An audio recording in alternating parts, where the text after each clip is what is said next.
Okay, I think others will join. Let us start it. Our next panelist is Dr. Agrawal. And again, as I said that our panelists do not need any introduction. So Dr. Agrawal, over to you.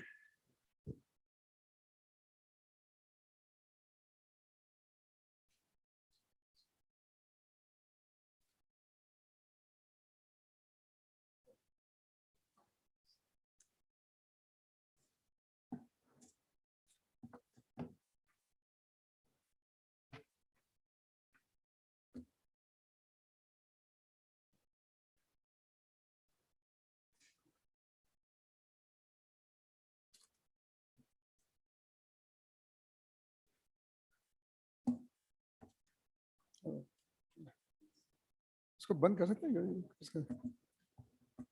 Can I close this laptop? इसका?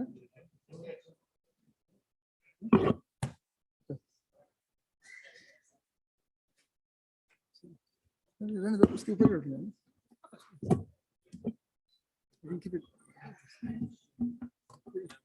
नहीं अपना laptop लगा दे. नहीं लगा नहीं ना. ऐसे बस पढ़ना है. अच्छा पढ़ना है.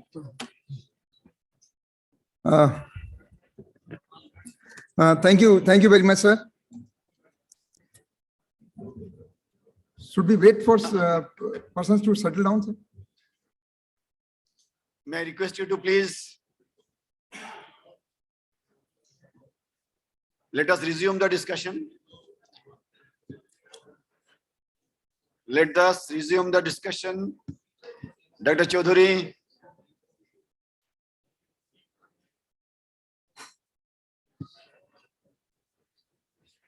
And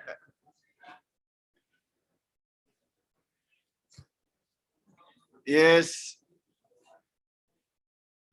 So now, Dr. Agrawal, please. Thank you. Thank you very much, sir. First of all, sir, I'm really grateful that I've been given the opportunity to speak on behalf of Education Division ICR for this roadmap of agricultural education for the Amrit Kal. Sir, I want to just begin by emphasizing that in this Amrit Kal, which is really a golden period for the country, we have to really link the education effectively with the research and extension.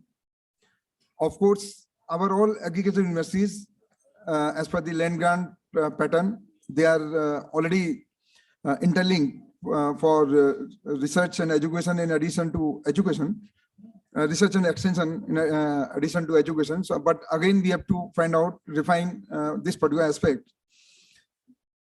For this, sir, in this Amrit Kal, what we are going to do is, and we have already, the first thing is that many of the initiatives we have already started taking, and we have developed a roadmap, which we released around 1.5 years back for implementers of the national education policy up to year 2040. And already we have started working on that. And the timelines are defined in that. But additional points I shall be just giving today. Like I was saying that how we can link it.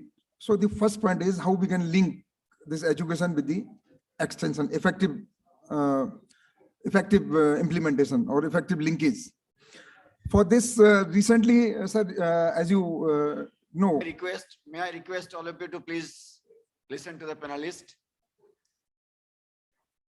Let me not take the names. Thank Please. you. Thank you, sir. Thank you very much. Thanks for your attention. So for extension, sir, as you know, Honorable Prime Minister has asked that our programs, the Rabe program under this Student Ready program should be more effective in the sense that the students should go, when they go to the villages, they should talk about this government policies. They should get the feedback on the implementation of those policies. So we are making an online system. And just day before yesterday, we had a very long meeting with the Department of Agriculture and Farmers Welfare for this. And we are trying to have the AI also in that. We are trying to have the mobile app, which will be provided to all students, so that in addition to what they do, the research part and extension part is effective, and it's being properly monitored, and we can really come out with some kind of policies based on the feedback, because it's a huge network. Presently, we have around 20,000 students going to villages, but we are also planning now to include the private universities for this, and their students also can go to the villages. For research part, I can just tell you, sir, we are now focusing more for the effective research, in the sense, in the universities I am talking, in the sense that we are trying to linkage the industry also with the research part. If they can support financially, I think that way we can have more topics connected with that industry wherever they want such kind of intervention.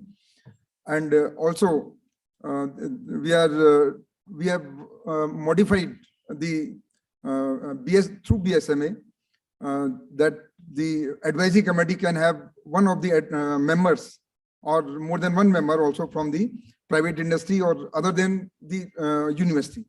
And that way we will have more effective research on the topics which are required by the, otherwise people just say that your students are not industry ready. Under this recently released Model Act, we have relaxed a lot of points that will be implemented during this Amrit Kal. Like we want to make the vice chancellor's term as 5 years in all universities, that we have proposed to all state governments, and a letter has been written through Secretariat to all chief secretaries to implement that particular aspect, and to implement the entire Model Act containing the revised guidelines of this accreditation. So that is again a big challenge to follow up and to just implement all those points. The one important aspect is the school education. And in school education, we have to just ensure that the students are well informed about this importance of the agriculture education. The reason which we could find not getting very good students in the agriculture stream was that they are not aware. In this very hall, when we conducted a meeting of Delhi-based principals, 250 principals, they participated, and that fact came very clearly. And then we made the recommendations, and based on that, NCRT has already made a committee, and almost it is final, and we are going to have this agriculture at the primary, middle, and higher secondary level, and that's going to be during the Amrit Kal, I think, a very good intervention. And the education division has to really ensure that how our universities, KBKs, other things, they are linked with all the schools in educating the students at all levels about the various aspects and other kind of things. We have to also take on board private universities. We just ignored private universities. But if there are some accredited private universities, we have to, like we always say, or it's clearly indicated in this national education policy also, that you are 9%, but your GR is just 1%. We have to include the gross enrollment ratio of this private, and for that we are trying to incorporate many changes. Last year we also conducted for the first time a conference with only the private universities. About 40 universities they participated, and we just came out with a lot of good suggestions, and 70-80% of those already we have implemented, and we have made as per their request, whatever was the. One important aspect is also there, sir. As you know, in our universities, a lot of posts are lying vacant, and that we are following rigorously, and that will be again a challenge for the ICR, that how we can pursue the state governments to fill up all those vacant posts. But how we can really effectively link this for the adjunct faculty, our alumni, our colleagues who are abroad, like Mr. Rajiv Varsne was sitting here, or some other persons. When I compiled a list from US, I was approached by Dr. Vara Prasad, and he gave me more than 50% name who are willing to associate with Indian universities for the adjunct faculty. And that way we can really come out with this. Already we have made a very good platform in all the universities for attending the classes in the digital format. All universities, they have the smart classrooms. So if one person is speaking from anywhere, at the same time, all students can listen and can interact using that platform. And it can be a two-way communication. So using that shortage for the timing, we can really come out and we can say that yes, we have done something to do this particular aspect. Sir, we have to also see that how the experiential learning units in all the universities, they are as per the latest next generation technologies, whether it's a AI-based solutions, IoT-based solutions, or whatever we can think of. So that now we have to reorient and we have to strengthen our universities, that how they can have all those EL so that students can be benefited. How in networking of these universities can be done. That part is lacking presently. When I say networking, that means if a particular facility, state-of-the-art facility is existing in IRI, like we have made 16 Center of Advance under this NAAS World Bank project. So others are not supposed to imitate the same thing, that I should also have the same, like Discovery Center in IRI, which we launched, I think 2 years back. So those are the national centers. Any student willing to undertake the research in that particular area, so they have to allow, and they have to have a network. They have to put up on the website, okay, we can accommodate so many students from any university, so that all the universities, whatever facility, because there's a resource crunch, we cannot have every facility everywhere. So that particular thing also we have to somewhere see. Then we are asking all universities to put up a proposal for the institutional development plan as per this NEP. So what are your strength, core strength? Under that core strength, we are asking that please develop a complete plan in which they can be given the responsibility for that IDP, and that IDP should focus more on this socio-economically disadvantaged groups. And that, according to that, we will again develop the plans that how this can be done. The most important point I can say, sir, and that is how to make our universities self-sustained by 2035. I'll not take much time, sir. Maybe 1 minute if you can give me. So how we can make our universities self-sustained. And for self-sustained, we have given a target up to 2035. NEP also requires. And we are closely monitoring. In the last 1 year, sir, there was an increase of around 10% revenue generation by all universities. And we have asked all universities that at least 10 to 20% increase in revenue generation should be there. So that they are not demanding more and more funds.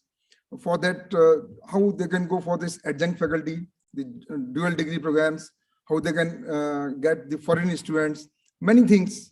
So globalization. The last one point I'll just say that we have recently conducted a very good study. It took us around 8 months for the HR requirement for the next 20 years during Amritkal. That document is going to be released by Honorable Agriculture Minister, in which we have the complete requirement that in next 20 years, discipline-wise, how many colleges are required, how many human resources, different industry, because we took support of the industry also in that study. They will be required, what kind of jobs are required. So the implementation of that report during this Amritkal will be a next very big challenge for us. My all points, sir, I have already communicated to Dr. Joshi and in the word format. So you can take care, because of paucity of time, I'm not able to cover my all points. So thank you very much, sir, for giving me this. Thank you very much, Dr. Agrawal. Very important, I think, for all of us. 2 or 3 things have happened, which will be really satisfying for each of NAAS. One is inclusion of agriculture in school education, primary, middle, as well as secondary. I think this is very important, and somehow Government of India has agreed to this. NCERT is already preparing the courses. So from primary onwards, students will be now well acquainted with what agriculture and all kinds of aspects of it. So this is number one. Number two, one major initiative what I share as well as Department of Agriculture and Farmers Welfare we are taking, that not only the each and every course curricula, but all the package of practices of every crop, including livestock and others, in the form of video will be uploaded in one central website. So there will be few thousands of those videos for every aspect of agriculture, crop production, animal, fisheries, education, and so on. And yeah, already around 2,000 are there, but this is going to be enlarged in a very large number. And already a very specialized team is working to go through all those videos, modify those, edit those, so that those professionally also will be looking much better quality. And so this is going to be another important aspect. Capacity building program is another big initiative. Of course, our SAUs are doing, but ISHAR is also now going to involve in a big way. The capacity building or training programs of every institutes now we have increased at least twice or 3 times, right? So every year they will be conducting many more numbers of capacity building programs. All of us are now living in the age of ChatGPT. I'm sure all of you are aware of this one, AI and so on. And with this, in the era of ChatGPT, probably the whole education system also needs to be reorganized. Of course, our next whole panel discussion will be discussing about that one. So we shall not talk much about it. So thank you, Dr. Agrawal, for highlighting some of these important issues. Our next panelist is Dr. Sheikh Mira, who has joined online. Dr. Mira, are you there? Yes, sir. Please, sir. Can you hear me, sir? Okay, Dr. Mira, we can hear you. Dr. Mira is the director of Archery in Hyderabad. Dr. Mira, over to you. Thank you very much, sir. He's a man of extension. Yes, yeah, Dr. I'd Mira. like to thank Honorable DG and DDG Extension for giving me this opportunity. Special thanks to National Academy and also Dr. P.K. Joshi, sir. It's my privilege to speak in front of you for next 7 or 8 minutes and share some of my thoughts on futuristic extension in the Amrit Kal. Apologies for not being able to present there, sir, physically. We all know, sir, like current extension models, whether it is the public sector, private sector, mainstream, public sector, private sector, or commodity-based, agtechs, fintechs, farmer group-based extension, all these extension approaches are getting digitally disrupted. And 25 years is a long period of time, sir, in this rapidly changing world. So the next generation farms and farmers are going to be quite different to those whom we have been serving for last 50, 60 years or so. So the extension system in India in the Amrit Kal, during the Amrit Kal, needs to be very, very responsive, digitally savvy, and highly personalized. The agri-food system transformation in the Amrit Kal needs certain paradigm shifts, particularly in the context of extension, sir. Like incremental to disruptive approaches is something which I would like to focus on for next 7 minutes. And customize the extension advisory services, which we have been doing for last couple of decades, to highly personalized, farm specific, farmer specific, time critical and mission critical extension advisory services is something which we should be working towards in the Amrit Kal. And the individual extension advisories to integrated, enveloped, and blended extension with the collaboration of a cafeteria of extension professionals and organizations is going to benefit Indian agricultural farming system so that India can become the developed nation in next 20 or 25 years or so, sir. That said, we are all aware, sir, like the future of agri-food system is getting disrupted with transformative tool as given by McKinsey's report way back in 2018 on personalized production to nutrition, blockchain-enabled traceability, IoTs, are like big data analytics, or artificial intelligence, which people have been talking about in last couple of hours or so. Until unless the benefits are accrued at smallholder farmers level, we cannot actually realize the Amrit Kal. So there is a potential to bring this kind of transformational dividends to the doorsteps of smallholder farmers. That is what in extension we can call as Amrit Kal for Indian agriculture. In the Indian agriculture scenario, I would recommend that we should have making extension great again, mega initiative to scale the empirical evidences that show with the multiplier effects of bundled services of productive capacities, market access, financial inclusion, and we can surely increase the income to the extent of 37 to 50%, as is evident from the World Economic Survey in 2018. It is in this context that next 5 minutes, I have only 10 points to share. I will give you a detailed write-up to Dr. P.K. Joshi, sir. I have classified the extension innovations that can make a difference in the Amrit Kal, taking this from the global context into 10 categories, sir. First one is the digital transformation based extension, embracing the digital technologies and platform based approaches to enhance the delivery of extension services, providing the information, training, expert advice, inputs at midstream, upstream and downstream levels is something which requires the building the extension capacities across the organization. My second point is about data-driven decision making, not at organizational level, but at the farmers level. As Honorable DG sir was mentioning, when every farm gets digitized, and what is that we are going to do with that kind of huge data? Until unless every single farm and a farmer gets personalized time critical, mission critical data with the future extension, we cannot actually, in terms of like weather patterns, market trends, or production capacities, or analyzing the input requirements, demand aggregation, and supply driven extension, we cannot actually achieve the stated objectives of Amrit Kal. So my second point is data-driven decision making at farmers level, how ready our extension systems are going to be. The third point is about knowledge networks and communities of practice.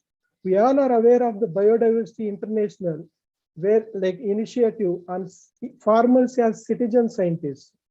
The extension is going to play an important role, particularly the Krishi Vigyan Kendras, in making every single farm as a treatment and replication site with the quality data inputs coming from the KVK staff.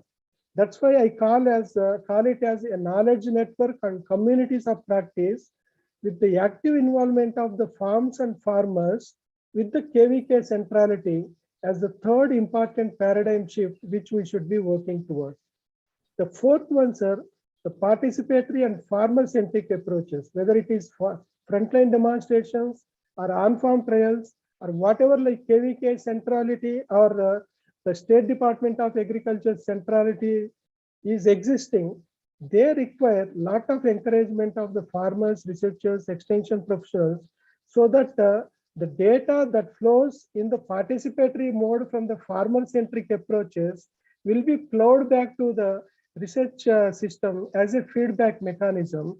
That's where like AI and ML will play an important role in the extension system. Dr. Mira, you have to be quick. In next 2 minutes, you have to finish those remaining points.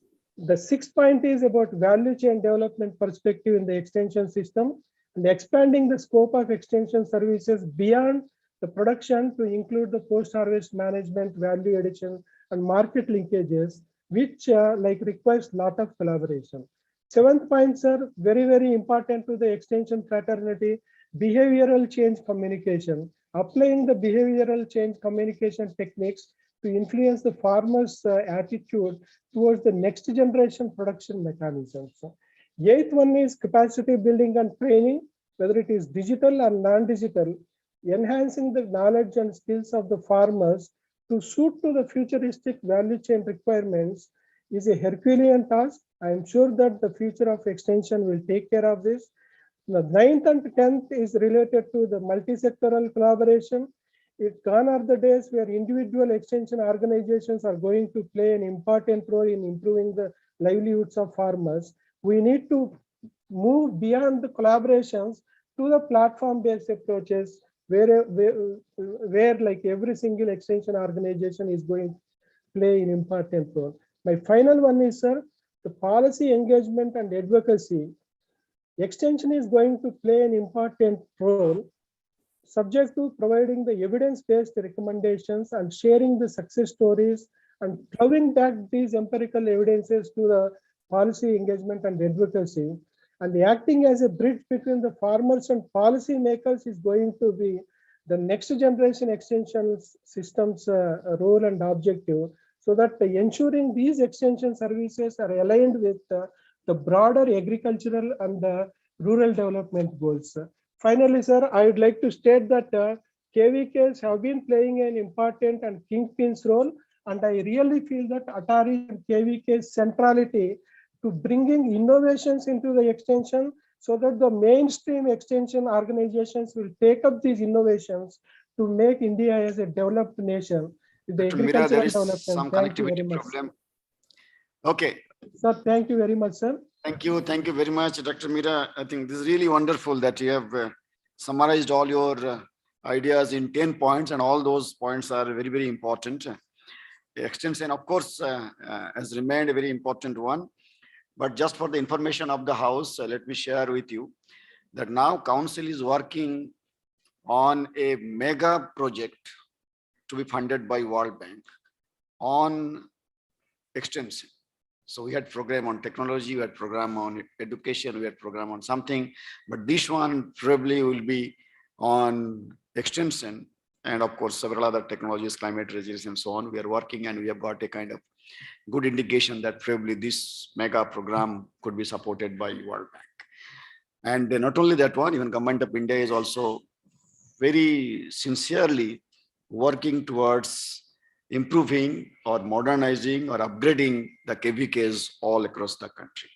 So hopefully next few months we'll be able to report more on what exactly we are going to do the KVKs. But the concern is there, and the whole system to the top, they appreciate the role of KVKs, they appreciate the role of extension, and they also understand that there is a need of overhauling and modernizing and upgrading all the facilities in the extension. Thank you, Dr. Mira, for your very useful inputs. All of us have been talking about data and data, everyone, including Dr. Mira, the last panelist. Now let's listen from the data man of ICR, Director ISRI, Dr. Ayendra Prasad. Thank you, sir. Honorable Chairman, President of the Academy, Director General, Indian Council of Agriculture Research, and Secretary DARE, Vice Presidents, Secretaries, Convener for the panel discussion, esteemed very senior fellowship of the Academy. Since morning, every speaker has been discussing about digital agriculture. It may be IoTs, it may be drones, it may be imageries, it may be genomics, it may be bioinformatics, it may be extension activities, it may be augmented reality or virtual reality, or blended learning in education. Almost all things have been talked about. Therefore, I'm not sure whether my job has been made difficult or easier by those things. But I would like to say that advancement in data generation and collection techniques, which includes remote sensing, sensor networks, drones, unmanned aerial vehicles, robotics, for real-time and precise information on all aspects of agriculture, has enabled data-driven decision-making, optimizing input uses and targeted interventions, leading to improved productivity and profitability. I will not be going into details what digital agriculture, how it has unfolded. All of us are aware on those aspects. I will be sharing only some of the initiatives of ICR and Department of Agriculture and Farmer Welfare in this direction. One is, all of us are aware that Kisan call centers exist and their data, 34 million data is available in the public domain. That data has been brought at one place in the form of collected, historically aggregated knowledge-based system with hypertext user interface. We call it as KCC Chaksu, where all insights based on those 34 million data sets and alerts based on the query frequency response have been generated state-wise and crop-wise. And furthermore, in this data set, there is a lot of scope for automated query response generation. Then ICR has taken a step, Kisan Sarthi, for two-way multilingual communication system between farmers and agricultural experts for transmission of agricultural technologies, information and advisory in the form of text along with the METI, Government of India. Then as Dr. Joshi in the beginning itself said that ICR has taken a step in application of AI, particularly for pest and disease identification. A beginning has been made in the form of an mobile app, which is artificially intelligence disease identification system for crops, through which at present, if one submits the image of the plant, 60 diseases of 19 crops can be detected and along with the solution is provided. Now in this, further disease and pests are being added and work is also being done and needed to be done. When we shared this information, I had been receiving comments that this should also be replicated for animal diseases, and work in that direction has been started. A lot of mobile apps have been developed on different aspects by ICR institutes and SAUs. To be exact, there are 325 which are in operation. To handle all 325 at one go is a difficult job. Therefore, a ICR mobile app gallery has been developed and aggregate mobile app, which is known as Kisan 2.0. All these mobile apps are available in through an interface of 11 different languages at present. Then we have single window access to agriculture related videos. We have audio gallery. Then Department of Agriculture and Farmer Welfare have developed Kisan Suvidha app. A lot of information, particularly related to farmers and the agriculture technologies and package of practices are available. Kisan Rath was developed by CSIR during COVID for transportation of agricultural commodities. Damini for lightning alert, agri market app, soil health card, and so on and so forth. There are many more which are there. AI has been talked about. AI is one of the 10 breakthrough technologies in science as per MIT technology review done in 2022. It is the latest technology trend and can solve the holy grail problems in sciences. I will not be talking much. Digital agriculture has a role to play in all the research, education, extension, and policy. Research, a lot of things has been talked about, including high throughput phenotyping, genomics, bioinformatics, speed breeding, and all those aspects where this has to play a role. Education, augmented reality, and blended learning has to be taken to the student level in the beginning itself. And then in extension, we have already discussed several initiatives, and several government initiatives towards the data and digital agriculture are AgriStack, which Ministry of Agriculture and Farmer Welfare have planned, a collection of technology-based interventions in agriculture. Then our Honorable Chairman has already informed about the digital agriculture mission of the country. Then there is another program, Unified Farmer Service Platform, is a combination of core infrastructure, data, applications, tools, and that enable seamless interoperability of various public and private IT systems in agriculture ecosystem across the country. And then there is a national e-governance plan in agriculture. The use of technology has defined 21st century. AI adoption has been talked about. AI is generally talked about as the black box. Data is fed. Some deep learning, machine learning, all those aspects are gone and some output comes. Therefore, it is called as a black box because its working behavior is not known. Therefore, now there is emphasis globally on explainable AI, and we need to take a jump into explainable AI. And then there is another program of the government of India, Digital India Bhashini, which is India's AI-led language translation platform. Therefore, can we use this platform for taking our agricultural technologies in different Indian languages to the farmers, which is really we can say constant with us for translating all things into all the Indian languages. Therefore, we need to see on that direction. Capacity building, starting from the student level to scientist, to all data collection, data management, processing, and data-driven decision making.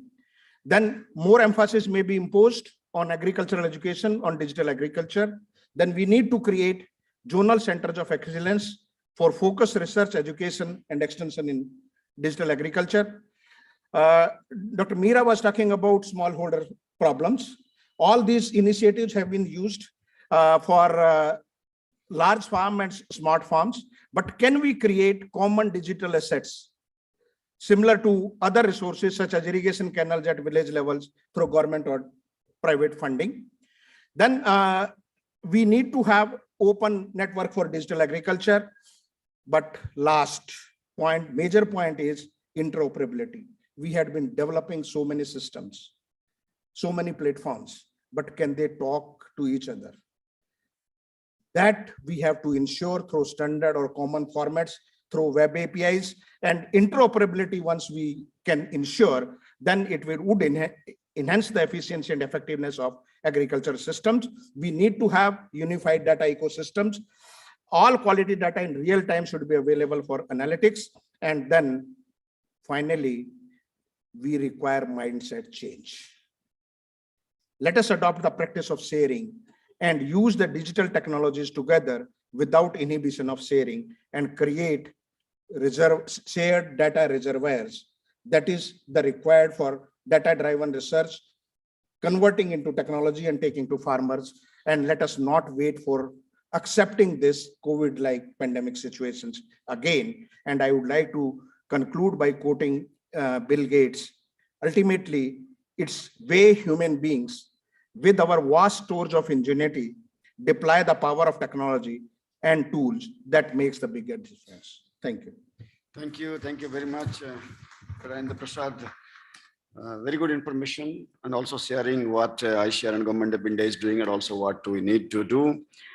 Changing mindset is difficult, but probably all of us have already changed our mindset. Sitting here also, 80% of us are working on with the mobile. What kind of change you want from us? So thank you very much, Dr. Prasad. Our last, but probably the most important panelist is Dr. Birthel, economics, without which nothing works.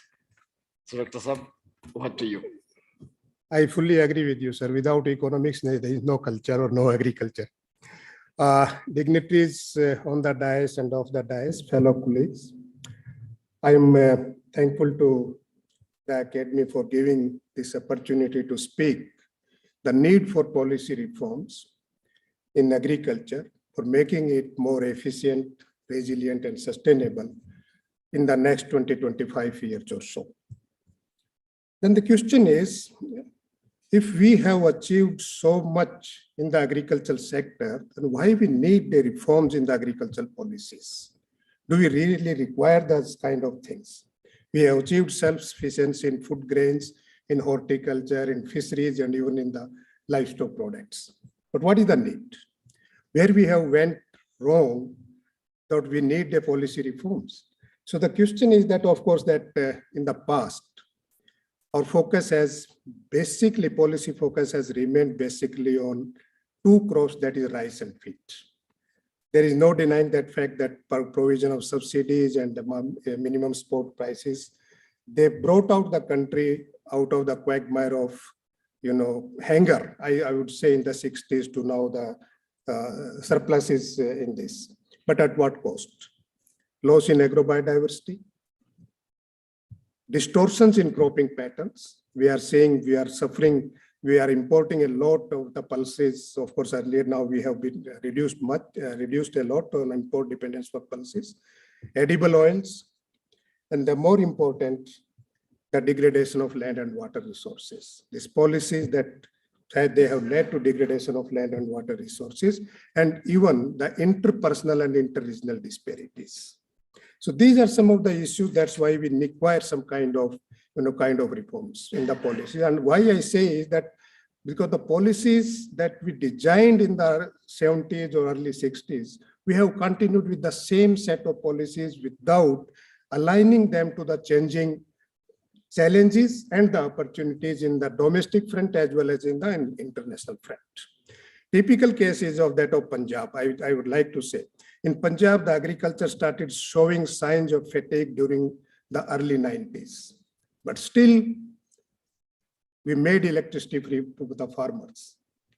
So what kind of policies that we require? When you are because hardly rainfall is 500 mm in Punjab. So why? This kind of things we are required to that for that. But anyway, but agricultural growth, this one comes from 4 sources basically. One is the technology, the most important source. Another, the diversification of the agriculture. And the 2 more is area expansion. Scope is very limited. Our net cropped area has been stagnating at about 440 million hectares or so. And more the prices. In the recent year, the prices have driven the growth, but the price-driven growth cannot sustain in the long run.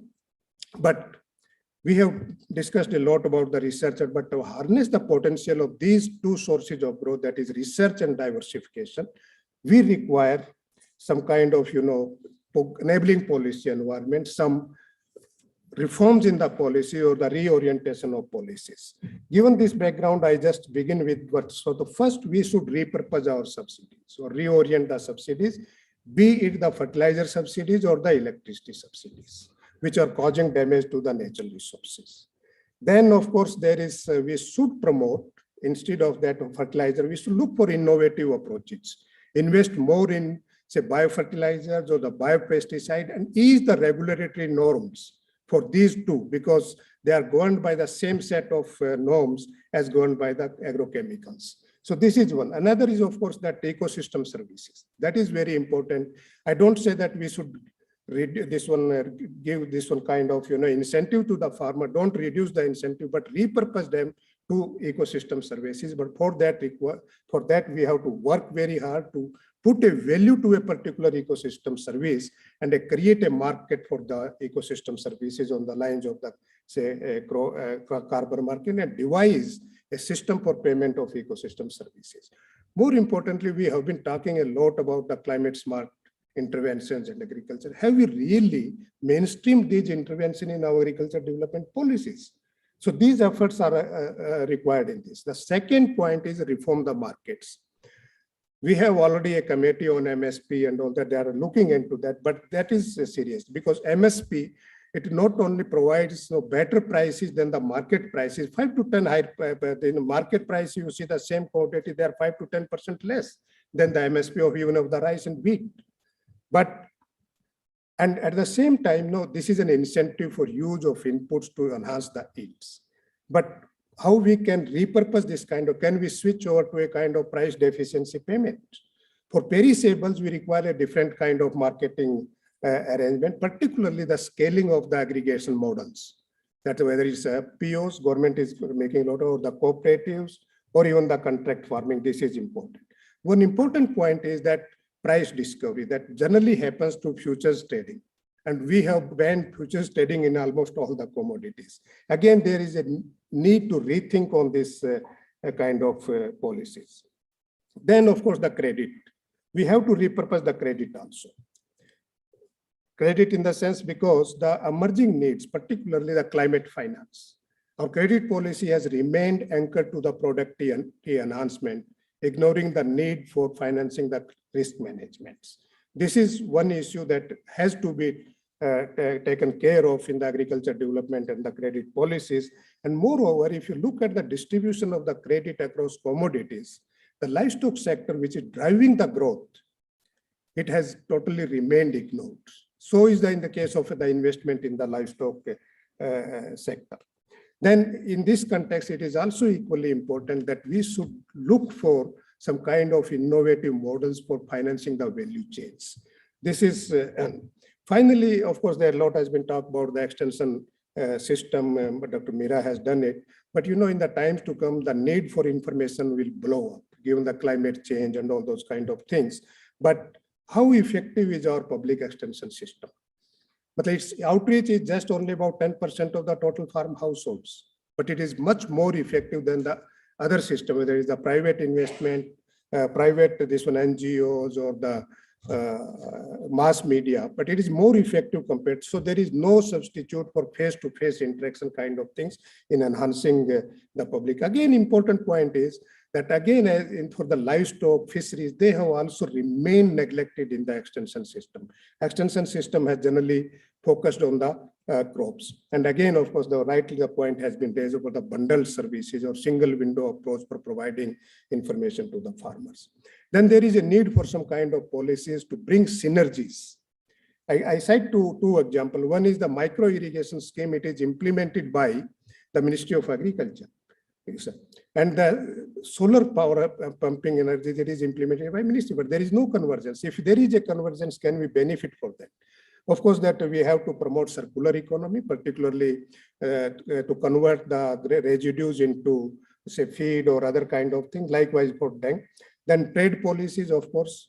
Generally, what happens when we import edible oil, import duty is brought down significantly, but we don't look for the role of the technology. And the technology can play an important role in enhancing edible oil, this one's oil seeds and this one.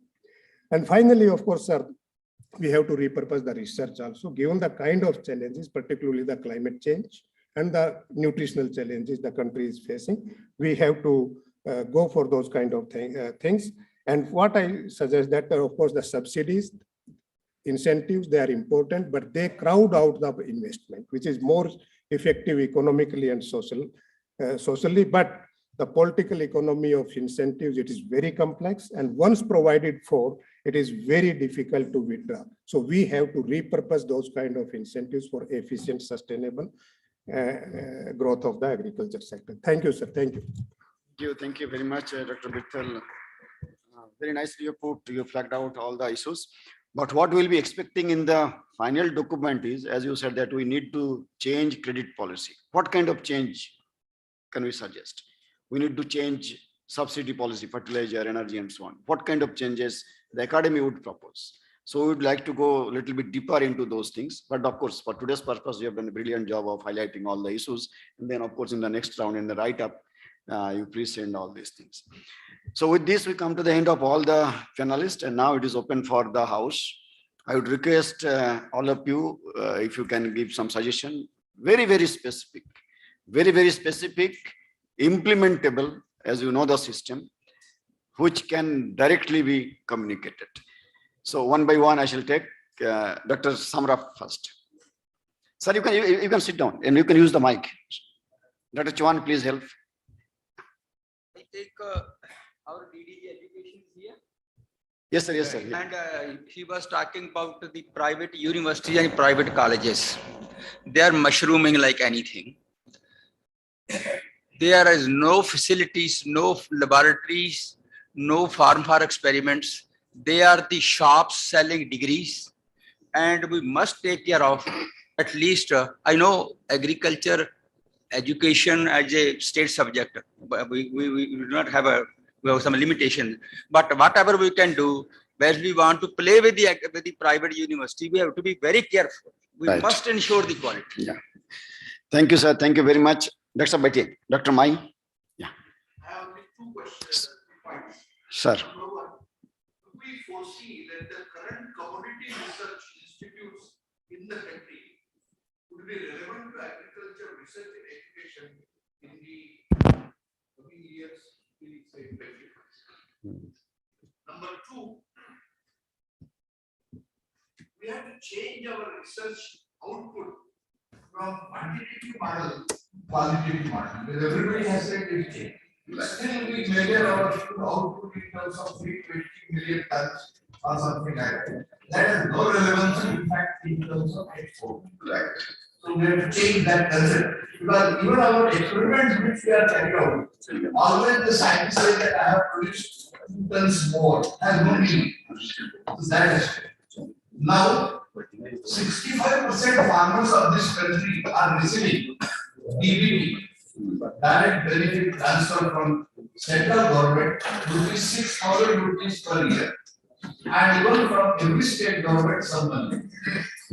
That appears to be that agriculture is highly basically the farmers are extremely poor. Unless we do that, they will not move on. So whatever policies we make or whatever research or education we make, can we really make impact in terms of farmers' livelihood by the year 2047? I think that is the most important. So thank you very much, sir. All these 3 points are very, very important, but probably academy only has to come out with some of the answers. All the 3 points are extremely useful. There are lots of thoughts going on here and there, but if academy can really, I mean, discuss, deliberate, and articulate the whole thing in a way which can be implemented by the council and government. Yeah, that's right. Yeah, no, for today's purpose, extremely important. Let's go to sir. Yeah, please. Sir, I shall come back to you. Thank you, sir. I have a couple of points Yeah. that we have identified that the emerging technologies like digital technologies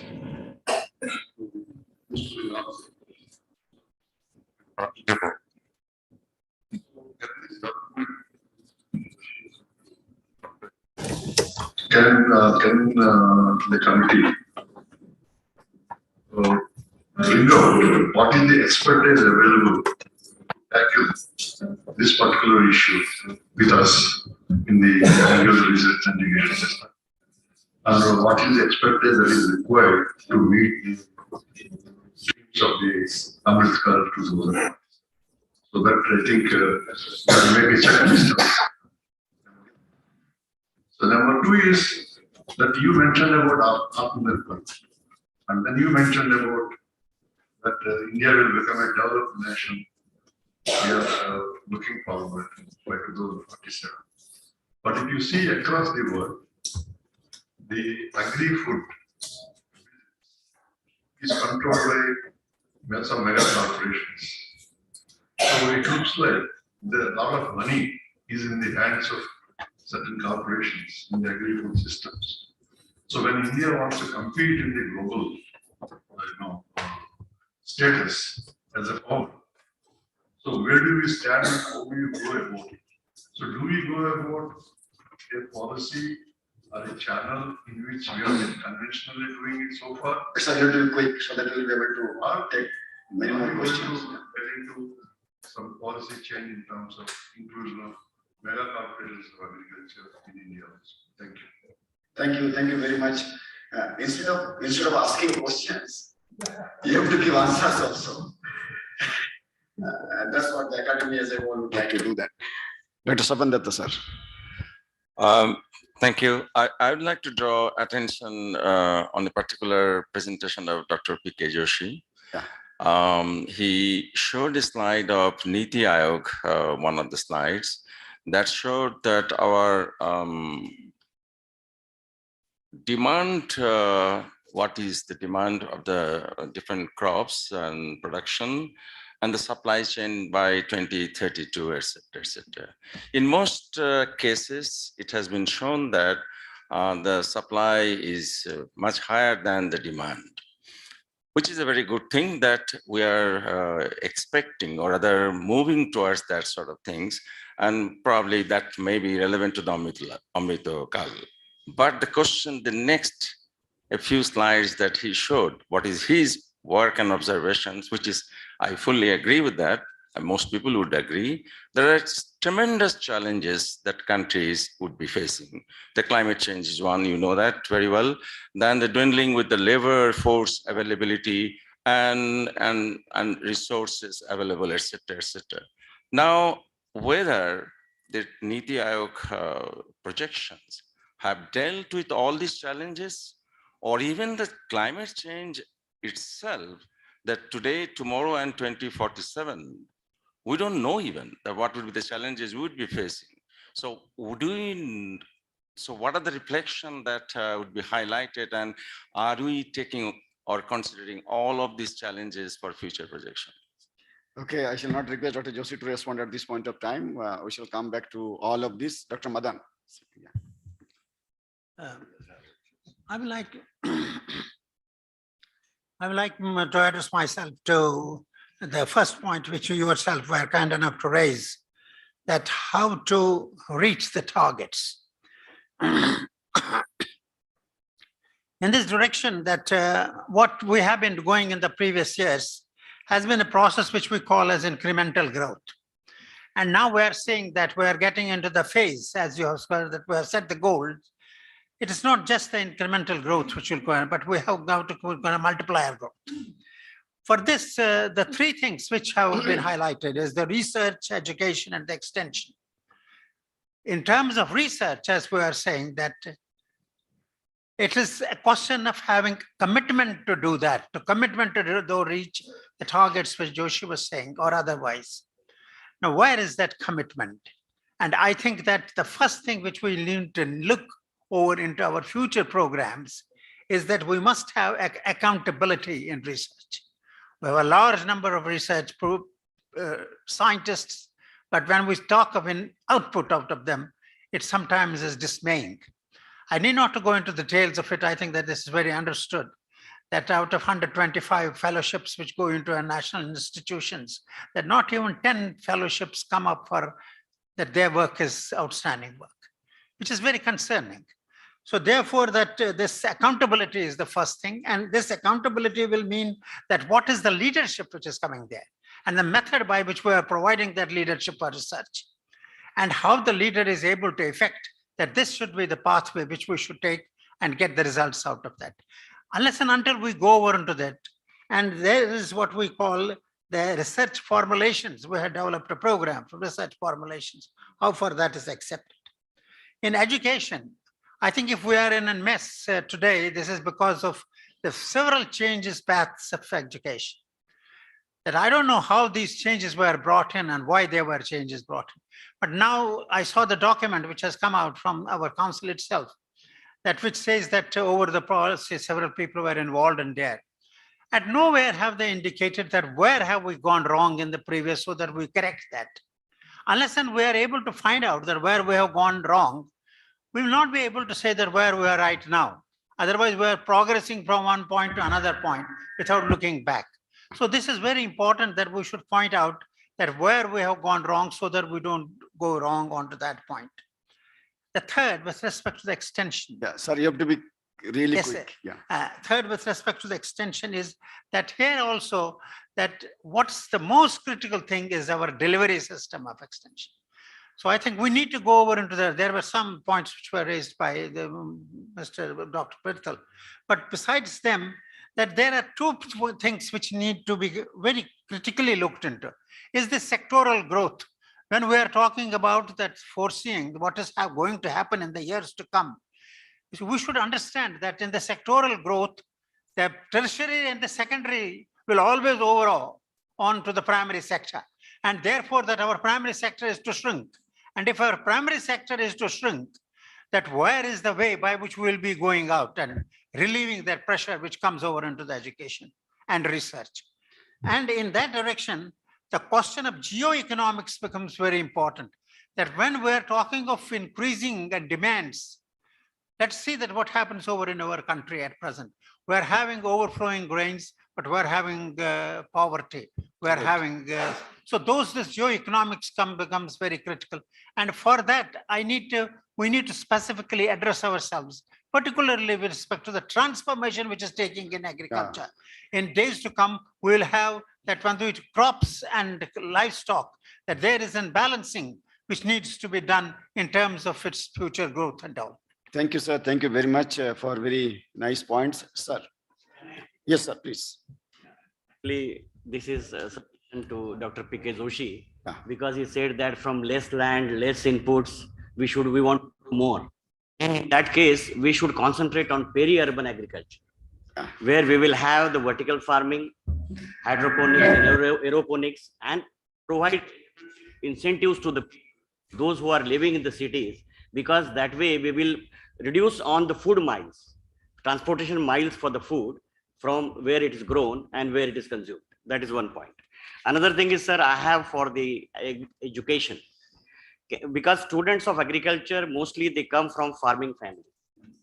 So can we introduce a course, a 3 credit course for them, so that they put back the information which they have gathered in the university into their own farms? Because mostly what we see, Yeah. the agriculture graduate doesn't go back to his own farm. In That's that right. way, he will be having incentive to go back to his own farm. Thank you, sir. Thank you very much. Let's listen to Professor R.B. Singh, sir. Oh, I just moved here. Let me set my mic. Yeah. Okay, thank you. First of all, let me thank you, Professor Himanshu Pathak and Dr. Joshi, for your very comprehensive introductory remarks and the need for change and so on. To me, first of all, it appears that the way the presentations have been made and the individual panelists they have spoken, each of those deserve to be properly in itself a book, as a matter of fact. Not that all of them are clumped together to make a book, but each one of them has a potential to become a book, not too big a book, but a very critically prepared book by the NAAS. And therefore, I think this is my first submission, that there is a tremendous possibility of going in this direction for coming up with this kind of a preparation.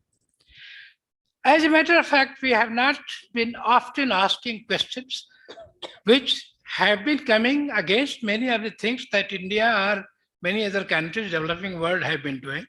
For example, a question is going around, what is wrong with biofortification? As a matter of fact, I wrote to many people and I requested, can you please give data that the biofortification work, Prime Minister was able to dedicate 17 biofortified varieties of different crops to the nation.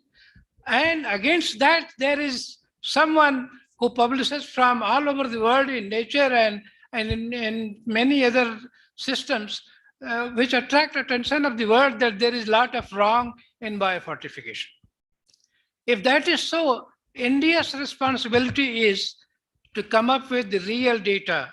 And this is where the entire data systems comes into play, and the correct collection of right data, the right analysis, and making it sure that they are reliable and they are going to be knowledge generating is extremely important. The third thing, which I would like to emphasize at this stage, is that what we are finding, education, for example, was mentioned. Of course, education is coming up in the next, Right, yes. in many different Yeah, ways. I hope there will Yeah. not too much of repetition. But here, if we take step by step and connect ourselves with the NEP 2020, the new education policy 2020, where of course the primary school will teach education and so on. Also the linkage of the people with the industry and international collaborations and so on. All kinds of things are mentioned.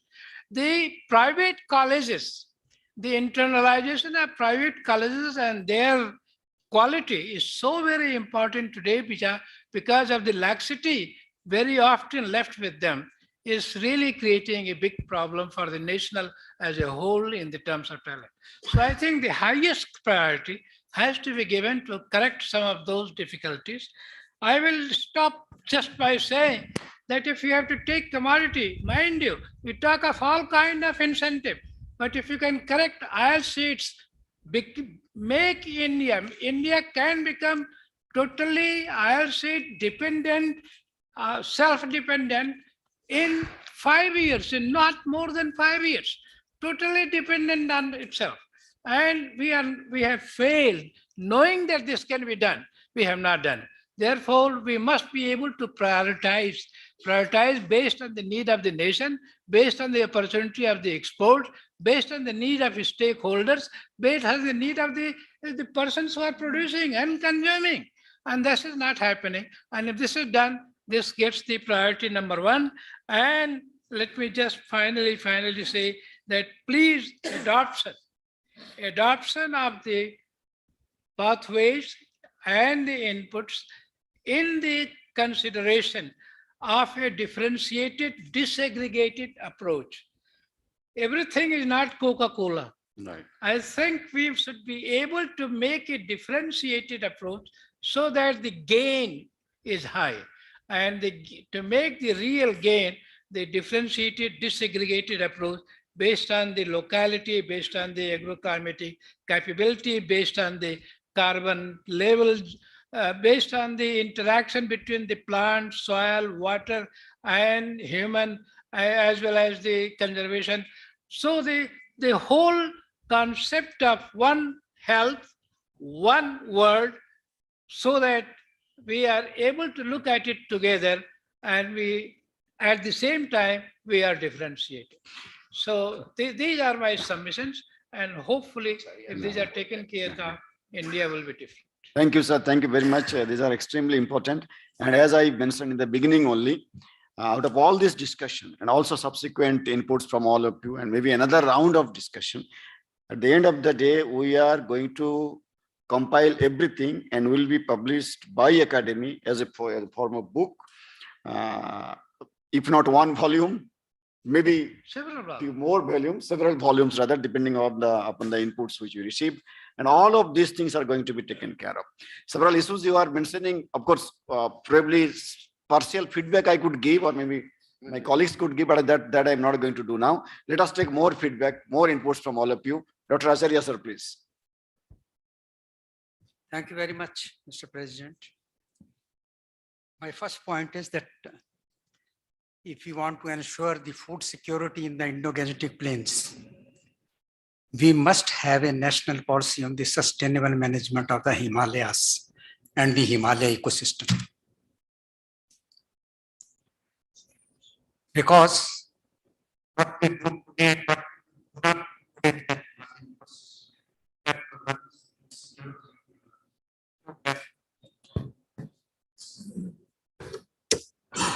the natural disasters, they are a common phenomenon these days, but often we hear. My second point is that we should have a policy on the monkey menace. You know, in the Himalayan region, I know some of the farmers have left farming. We don't have a policy of the roaming of the stray animals. The animals are roaming on the national highways and creating a lot of panic. The last point is that we are talking of the water scarcity, but more important is the safe water security. Because most of the water is now polluted, all water bodies are contaminated. Whatever over-mining that we are doing in the Indo-Gangetic Plains, especially in Punjab, we are mining the heavy metals, and that is linked with the food quality and the nutrition security.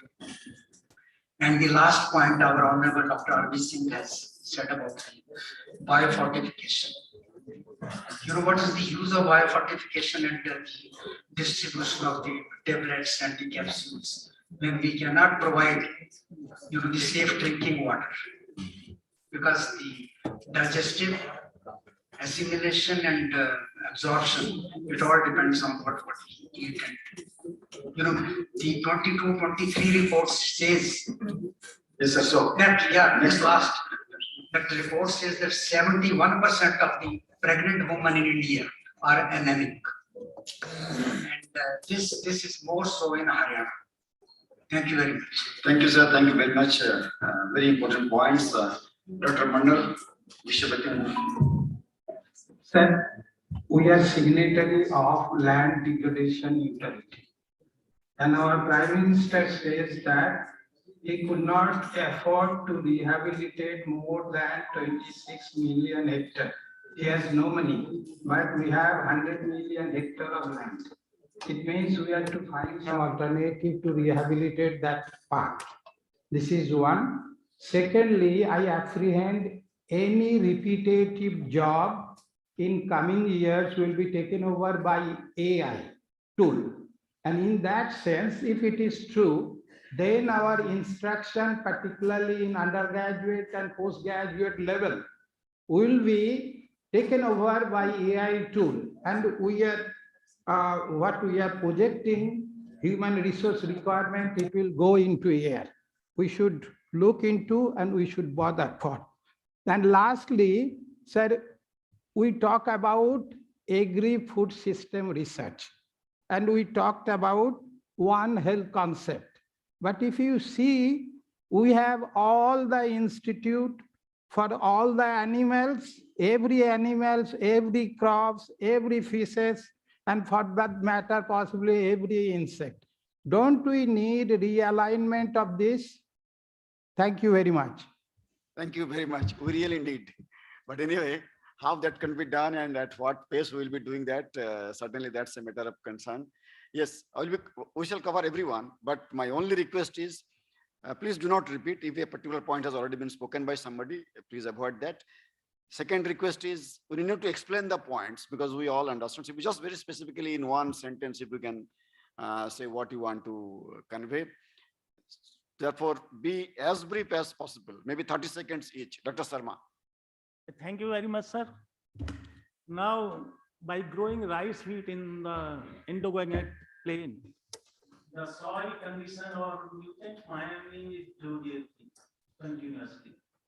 So my point is, if you could not restore the soil, and this organic farming is a potential area. I am not saying we will go organic farming to everywhere, but we identify the area and the crops on which we can grow. Number two, because of this 2047, organic food is demand is more. So organic food is coming from the organic farm.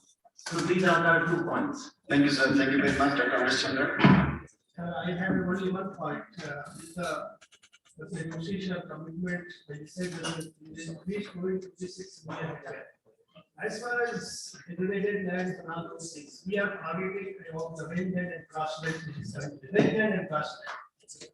This is the area where we can support our. You may not exactly understand the importance of grassland. So point, yes. There is a need of having policies for the rangeland and for policy research.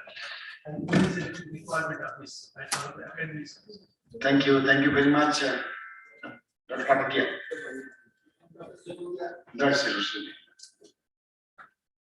This is my vision to the ICR.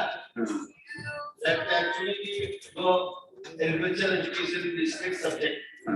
But ICR has a lot of responsibilities to see that quality education, particularly at the undergraduate level, is important to the students in the country, the states, in the and we have seen that I have gone to the different private colleges, private universities, and my experience is that teaching quality is so bad. So, and ICR has started implementation of this private colleges, and this should be done very strictly to see that the quality of undergraduate university. Sure, sure, sure. Thank you very much. Let's go to Dr. A.K. Singh, Director IRI. So 2 points. One, if we can think of establishing forward farm, and this is a concept where you take all digital solution to agriculture on farmers field, 20 hectares, 30 hectares, on farmers field. Let farmers come and see that it works. And this can be done in a planned manner. It requires investment. Second, yesterday I was in Aligarh in a private basmati rice mandi. And this IFPO has connected basmati farmers from production to export, starting from seed, insecticide, pesticide, digital solution, automated weather station established, 10,000 farmers connected, And farmer is not worried for input, not worried for sale. He is buying at a store price and then providing it to export, residue free cost of clearance. So that kind of intervention through FPO, disconnect from farm to export or market would be, and many of these duplications are required. Thank you very much. This FPO, in every meeting with Honorable Agriculture Minister to discuss about it, and all the ICR issues are now being asked. Either you develop one or you touch with some of these FPOs so that whatever commodity work you are working with should be taken forward. Okay, yes, Dr. Jha. Right. First, I request that the development of varieties mostly focused now on production and productivity. So it will be better that for the future, it is mechanization, automation. So quality parameter based, machinability based varieties should only be developed now. Because after all, we are surplus in most of the things. So it is assumed that whatever production will be there, that will be for raw material for the Next point, yes, this point is well taken. Second is the energy. Yeah. We should also start producing some crops, commodity already identified for energy purpose only. Sure. And no one has talked about the fiber crops. Fiber is very much important. Roti to hoga, kapda bhi chahiye. और उसके लिए जैसे lean seed, especially lean seed, hemps, and sisal, there are so many natural fibers which are hardly being touched by ICR or our system. That requires. Similarly, aquatic crops. We have in Eastern India only 1.3 million hectare. We can say water body except the rivers and other things. So there are so many aquatic crops. We should focus our research on that. And in few years during Corona time, we have seen that some of the aquatic crops had 40% export increase during this period. Digital agriculture probably being understood only to development of app and prediction and showing that, but it is much beyond that. That action is not there. The AI means not only prediction, then development of that robot, cobots, and that action. That part is very weak in ICR, the same system that we have to develop. Then another, Dr. Birthar was telling, one thing is required in India for quality-based pricing. Somehow we should introduce the quality-based pricing in the market, not on the basis of kg. For example, some fruits are there, then how much protein is there, how much vitamin is there. Based on that, pricing should be there. For rice, how much moisture is there, how much starch is there. Based on that, quality-based pricing is required to be introduced in India somehow. And after all, for a longer time, India should start alternative of agriculture foods, alternative of farming only. We should have some other kind of research, the other kind of source of food, for example, microbial roots, and then the printing of the foods from the natural vegetative, no need of doing the agriculture. Whatever natural vegetative come, that should be. Thank you, Dr. Chad. Thank you very much. Good ideas. Yes.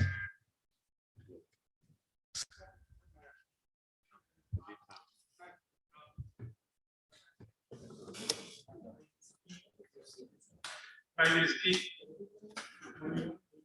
regard as a perspective of the stakeholders as I am doing farming now after the supervision. Very relevant point have been presented by Dr. Yanke Singh, the use of material and the improvement of our land races with the advanced technology. It is relevant to even crops, animals, as well as the horticulture and fisheries also, sir. With the challenges we are facing with the quality as well as the future challenges of climate, we can tackle by this. In case of animal also, the improvement of our indigenous cow, indigenous goat, indigenous fish can be taken up by this. Thank you, sir. Thank you very much. Let's hope. Dr. Chaudhary. Sir, just one point. We know this what is happening. Agriculture policy in the country should be dictated by the research conducted by SAUs and ICR, but it's not happening at present. And secondly, we are all saying that we should diversify. It's common to everyone. Rice and wheat are supported, but the crops for diversification like all seed pulses, cotton, maize, they are not supported. And rice and wheat are having a heavy toll on the natural resources also. So how can it be done? It's a difficult question because it's not in our hands, it's the government. But again, diversification plans are made, then they are put on shelf. And again, it's not being followed. And again, diversification plan are again made after 5 years again. Rice and wheat are not replaced. And oil and seed pulses are again voted. So my point is, can it be done? Now, one general point is, of course, India gives opportunity for everybody either to celebrate or to criticize.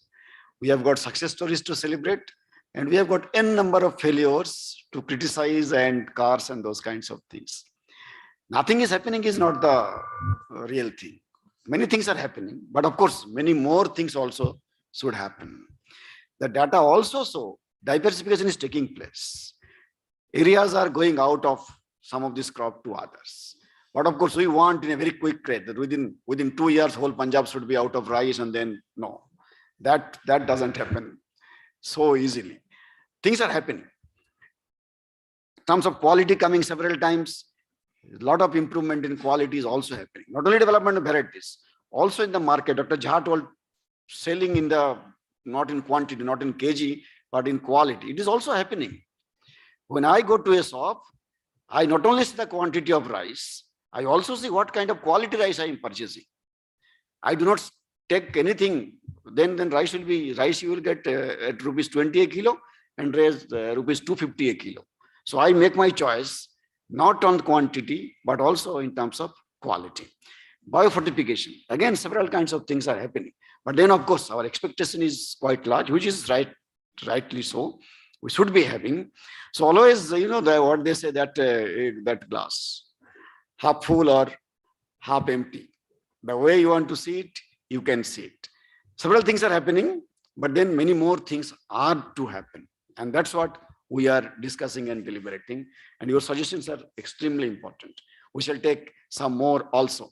Sir, up to you. Yeah, Dr. Dharas Pichi. Dr. Please. Yeah. मैं Dr. Y.P. Singh from Central Soil Salinity Research Institute, Regional Research Station, Lucknow, working as a emeritus scientist. Yeah. Sir, my concern is only just not concern, but I humble request to this panel. Sir, in Uttar Pradesh, the salt affected soil is increasing, as our honorable convener of this house, this session has told that 26 million hectare degraded land we are having, and salt affected soil is main contributor of that degraded land. But on one part, the salt affected soil in Uttar Pradesh is decreasing on the basis of our recent survey. On the other side, that UP Bhumi Sudhar Nigam, this was the implementing agency in Uttar Pradesh. They are winding up that that implementing agency is not in functional stage. So how that land will be reclaimed? So this is my humble request to the DG, ICR, or the chairman of this session. So please approach to the UP government or write at your label to that they should continue that Bhumi Sudhar Nigam, so that our reclamation process should continue. Otherwise, we are only researchers that how our technology, we are developing technology day by day, but how that technology will be implemented in the field. So this is my humble request. Sudhar is a continuous process, and Sudhar should continue, and Sudhar will continue. Ab kab tak continue karega, that's of course a matter of choice, but then Sudhar must be done. Sudhar in every area. Sudhar of ICR, Sudhar of agriculture, Sudhar of academy, Sudhar of Bhumi Pujan, I mean land and all kinds of They have bind up, sir. Sure. That is okay, organization. Dr. Pritam Chandra, sir. Thank you. Since certain points have been made, I'll just come to the conclusion. Right. We have talked about the efficiency, we have talked about the biocircularity. Ultimately, we should also talk about the integrated farming, where we bring crops, animals, fish, everything together, and so that once residue becomes the feed for the other system. So the residue from the crops goes to the animals, and like that we can have the integrated farming systems. Thank you, Dr. Pritam Chandra. Dr. Behra.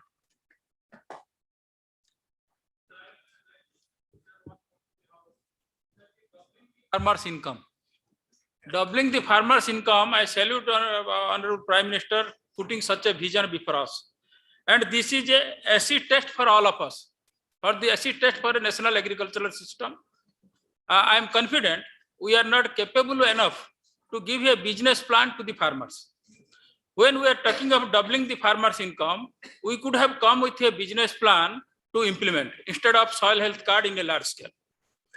Second thing, doubling the farmers' income, I have come with to solve this type of problem. I have come with a approach that is the farm development card. This is nothing but a business plan for individual farmers. That should be the modern extension methodologies, and this can avoid the ad hoc and random approach of extension methodology. And I would like to request you that since your sir ICR is proposing a mega project on extension approaches to World Bank, kindly evaluate this farm development card as a business, customized business plan for individual farmers. And this protocol I have developed and it is forwarded by Honorable DG yourself, sir. So this kindly taken into considerations. Sure. But only concern is that at present, we are not capable enough in the national agriculture system. I'm being linked with the Goa to Kashmir. I'm confident that we are not capable enough to give a proper business plan to individual farmers. Okay, Dr. Bera, thank you. Thank you. Now we are capable actually. Don't bother about that one. See, lots of things that happened. This country can really boast of several things which have been happened. So we cannot put in single bracket saying that we are not capable. This country has really done, achieved, and in a position now to achieve many more things. Of course, as I said, expectation is always high, and we have to work maybe more intelligently and so on in a different way. But certainly we shall do that. And your suggestion will be taken, will be considered. Dr. Yadav. Thank you, sir. I think very good things have been presented. The only thing which has not been touched regarding the funding. Because for achieving any targets which we are setting, the funds are required, and currently with the situation which we are seeing. So 5 years budget you already presented to Ministry of Finance, that is declining. So in this whole roadmap, I think we should put this point also somewhere. Oh, yes, yes. The NAAS already, we are questioning the AICRP, we are talking about the NAAS, we are talking about achieving so many things. So the funding should also be there. So in that case, the commercialization policies of the Council of the NAAS, that from where we should get self-sustainability. And second point, sir, regarding the recognition of the contributions of the NAAS, I think that is always mixed with the Ministry of Agriculture, and many times we are undermined. And it is happening every time at all the platforms except our Honorable Minister. So I think there should be some mechanism in the system that whatsoever we are contributing, that should be recognized even up to the higher level of the government. Thank you, sir. Thank you very much. Dr. Yadav ji जो है कि अपना दिल का दर्द बता रहे हैं क्योंकि हम साथ साथ ही चलते हैं, तो जो दर्द उनका है वो दर्द हम सबका ही है, मेरा तो खैर है ही है. But 1 or 2 points, because this funding is always a concern for all of us. But let me tell you, let me inform you rather, that yes, funding going down, but this year, in this year, our funding compared to last year has increased by around 20%. And similar increase also going to take place. This is number one. Number two, some of our institutes, though we used to think that probably generating resources from outside ICR is going to be difficult. And our institutes have been always depending on almost 100% to the council, to Government of India. But then what I can see, even yesterday also, I received a mail from one of our institutes. They have got around 30 crores from RKVY fund. A second institute got around 40 crores from fund outside ICR. Some other institutes are also working very closely with some private organizations. Private organizations also now in a willing to support. The point which I'm trying to make is that probably, of course, We always try to get more and more fund. Every department tries to do that. But at the same time, we also have to explore these other ways outside government of India, even from state, from private, from whatever sources, international agencies and so on. Somehow, probably from academy, because academy is think tank and we can express our views. The way you just compare, the way CG centers put efforts for generating resources. And many of us have got our experiences working with CG centers. Dr. Datta is sitting over here and many others. The amount of energy and the amount of resources they spend to get fund from other sources. ICR somehow, or SIUs also, probably we do not put that kind of effort. We have taken it for granted that whatever we want, it will be provided by the government, which is not going to happen. So somehow, if one thing has to be changed immediately, that concept has to be changed. That everything will be provided by government of India and then we will be only just utilizing that particular fund and nothing has to be done. Truly, that is not going to work. And if our ICR institutes really explore, and I just gave one or two examples, and there are many others are sitting over here. We are in a position, and many and probably few institutes, after 1 or 2 years, they might tell us that we do not need fund from ICR. We are now self-sufficient. And that capability is there. Director NDRI is nodding his head. That means from next year he doesn't need money from ICR. No, that is not the case. But suddenly the scope is there. The scope is there and we are exploring in that direction. Already we had a very detailed meeting with the private industries. One more information, this year, July 16th is the foundation day of ICR. July 16th this year will be observed as Technology Day. And for 7 days, we are going to have exhibition come interaction with private organizations for working together, generating resources, taking all the technologies forward jointly. So every half day we are going to assign for a particular commodity. For example, rice, as Director IRA is sitting over here, half day. So all the stakeholders of rice, not only researchers, private companies, FPOs, others, international organizations, all of us will be sitting and then chalk out a program where not only what kind of research, but from where that money is going to come, who is going to fund that, who is going to be the owner of those technologies. All those things we are going to have. Along with our exhibition, all the technologies what ICR institutes have got on rice. So for half day doing that, we shall continue this one for whole week, trying to encase whatever technologies ICR institutes have developed and whatever potential or resources, including human resources, including our laboratory resources, including our land and so on, whatever we have got in our command, we shall try to share with them and then take it forward. So lots of thoughts are going on, lots of activities we are trying to initiate, and resource of course is a crunch, but probably this is not going to be the most important bottleneck. The most important bottleneck still will be not resources, but new and innovative ideas. Even today also you give a good idea. I tell it to all my scientists anywhere in any institute that please give us an innovative idea and we shall ensure that you get fund for that. May not be 30-40 crores, but certainly few lakhs, few crores we will be able to, but your idea has to be innovative. Another point which we would like to share, because all of you are very much concerned about and all of we really think and matter these things. We are going to create a corpus fund of around 2,000 crore. The money is already with us, but for some reason we could not use that earlier.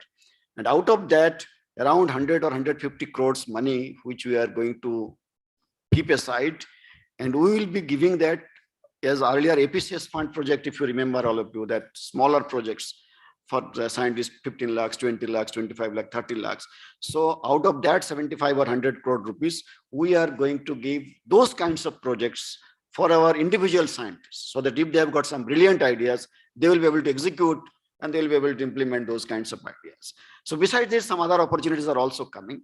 What academies should be doing is guiding, and that's why I repeat that. You know the system. You know which works and you also know which doesn't work.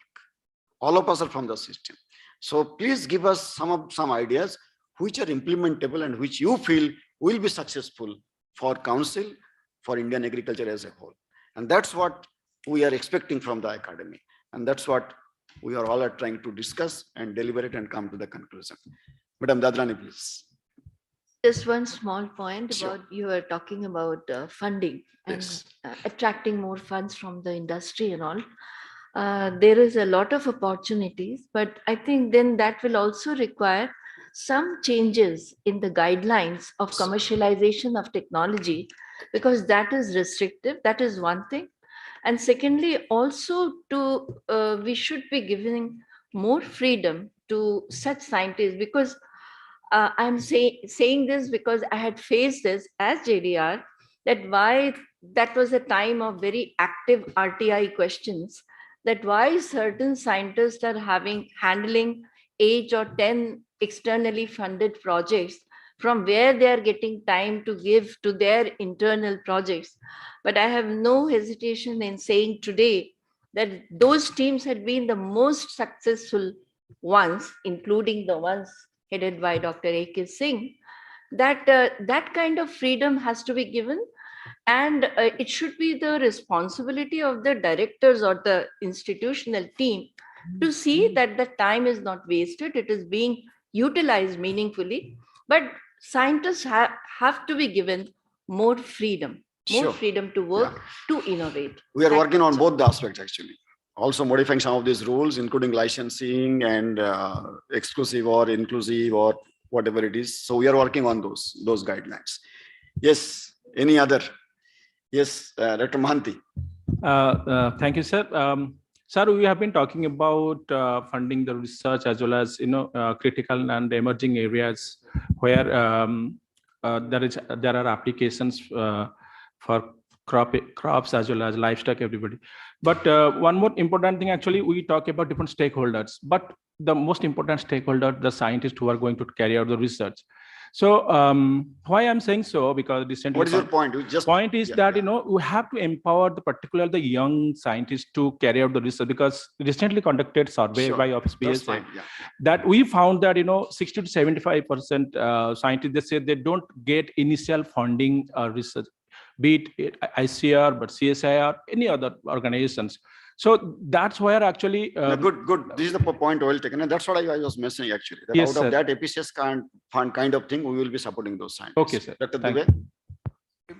Biosecurity, especially for exotic pest preparedness policy issues and research issues, have also been addressed. Although we have, because when the problem is coming, then we start looking it, and then 2-3 years farmers suffering for that one. One health program internationally is going on, but India is not very effectively, especially for the plant part of participating. I have seen the documents Health Ministry has made where the plant was not mentioned over there. So we included a plant here there. So the council has to take care of. So, and a third point is already has been slightly has been raised: wild animal and stray animals. So the farmers field level, a lot of problems, especially. Okay, in Dr. UP, Yeah, we thank have you very seen much. this has to be taken care of. Friends, I know there are several points, but then, every good thing also comes to an end. Otherwise, we'll be missing. No, don't worry. After the second panel discussion, we'll be having another round of discussion. And then again, if you have left out with some of these points, those points can be raised at that point of time also. Very quickly, Dr. Chauhan. This is a very small point, actually. Yeah. Since we are the policy making body and where we can have a discussion with the government, and you know that we have about 30% population below poverty line. But what we are doing is we are providing the 60% population the free ration. So it means that the unnecessarily we are providing the 30% population free ration. So is it possible to us to suggest the government that instead of this 30%, the population to whom we are providing the free ration, can that fund can be directed to the research institution or ICR? Is it possible? Thank you, Dr. Chauhan. A good last one, and this is really last, Dr. Nayak. Sir, the point that I want to mention is, especially, am I audible? Yes, yes, yes. Especially when we are clear about the national agenda, carbon footprint to reduce, water footprint, and the nutrition, all these. But from the national to local, it has to happen only in the farmer's field, that is holders land. That can happen through KVK only. Although we have 740 KVKs, what I would request is probably this action plan for the farm holding has to happen through KVK. But the KVK's agenda or action, if you see action plan of KVK, 90% is still remaining at the primary production level only. Can we, with this transition with processing, value addition, nutrition, these things are to be put into the agenda of KVK in the action plan. That is not visible, sir. Thank you very much. 90% is But still as I've remaining. requested you earlier, you please send your suggestions to Dr. Joshi or to the academy. We'll be very, very happy to note it and also include in our documentation. So with this, let us break for lunch. It is 1:45 and we will be joining back here at 2:30. 2:30. Sir was talking 2:20. I said, let us give 10 minutes more actually. So we'll be reassembling here at 2:30. Thank you very much.